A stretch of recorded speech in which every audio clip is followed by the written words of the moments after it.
Okay, in this video we're taking a look at the RunCam Nano2, another 14mm nano size camera, and I'm pretty late to the party on this one. This one's been heavily reviewed already, so I'm not going to cover it in too much detail. You probably already know a lot about this camera already. Just going to basically post the footage from the 1.8mm lens version here on the left, which a lot of people don't actually have seen. Most people have seen this one here. This is the 2.1mm lens version here on the right. In fact, it's on a lot of plug-and-play binder flies. It's on the Sky Stars, the Diatone, a bunch of other ones.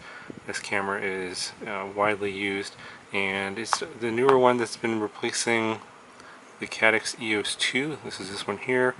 See, they look pretty similar. In fact, they're using the same lens. The image on the Nano 2 is pretty similar to the EOS 1, not the EOS 2. This is the EOS 2. And you guys can go and look back at the old EOS 1 videos and see if you think that that image is the same as the RunCam Nano 2. I have a feeling that they may have brought back that sensor for this one. I actually like the EOS 1 image a lot. I'm not sure why they got rid of it. The EOS 2 image is a little bit too red for me. I think a lot of people complain about that, but it is what it is, and I think a lot of people now prefer the Nano 2 over the EOS 2. So now a whole lot in the box. You get the camera, of course, and you get the adapter to make it a 19mm camera, and then you get some screws for mounting M2 screws. Okay, so let's see what these cameras weigh. The 2.1mm lens version weighs 3.64 grams. The 1.8mm version weighs 3.9 grams, a little bit heavier, maybe a little bit more glass in that one. And then the Caddx EOS 2 camera is coming in at 3.37 grams, so lighter there.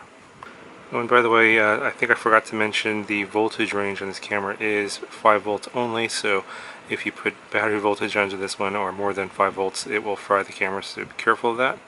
Now, in terms of the field of view of the two cameras, the 2.1mm lens field of view is pretty similar to the EOS 2 camera and the EOS 1 camera, obviously because it uses the same lens and the same sensor size. The 1.8mm lens, which you see in terms of the sample footage at the end, is quite a bit wider and more fisheyed.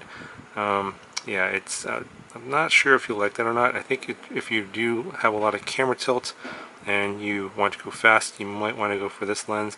You will get a lot more fisheye in the corners and on the edges, but you'll have a larger vertical field of view with this lens versus the 2.1mm lens.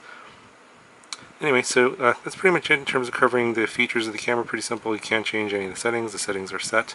And here is the sample footage for you. So let me know in the comments below what you guys think of the image quality of this camera in comparison to the EOS 1 and EOS 2.